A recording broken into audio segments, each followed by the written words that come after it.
Почитувани, до левица пристигнуваат сериозни пријави за незаконско политичко влијание, судир на интереси и злоупотреба на функцијата во Државната комисија за спречување на корупцијата. Во центарот на овие сомнежи е членката на комисијата Цвета Ристовска.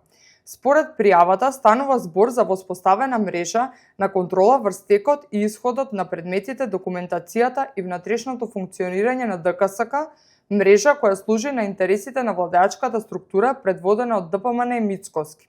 Имено преку сомнително ангажирање на лицето Татјана Наќева во архивата со договор на дело и покрај тоа што архивата веќе била кадровски екипирана, се воспоставувал филтер врз влезната и излезната пошта. Преку овој механизам ангажираната Наќева ја алармирала членката Цвета Ристовска, пошто таа ги известувала предметните лица, селектирала предмети, ја забавувала или заглавувала постапката, зависно од тоа дали се однесуваат на луѓе блиски до власта.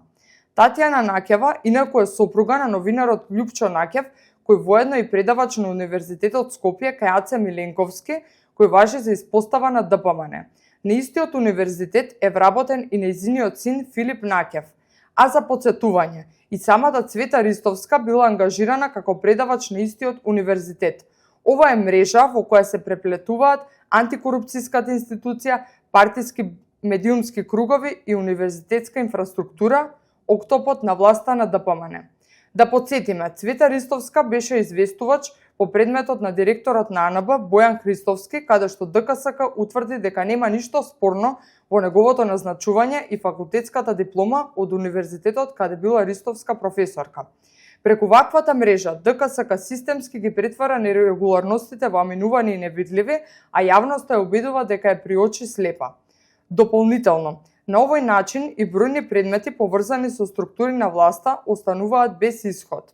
Таков е и примерот со незаконски именуваниот началник на Генералштаб, генерал-мајор Сашко Лавчиски, за кого и после повеќе од една година нема одлука.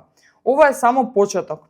Левица во наредниот период ќе продолжи да обзнанува и други информации за оваа мрежа, функционирањето на ДКСК, но и други информации за партиската вмреженост и коруптивно влијание, без разлика колку високо водат пипците.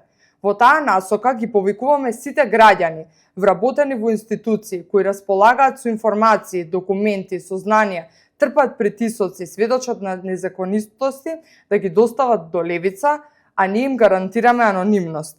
Само со разобличување во јавност и солидарност може да се скрши ѕидот на страв и мок и да се спречи државата целосно да биде заробена од партиско-коруптивниот октопот.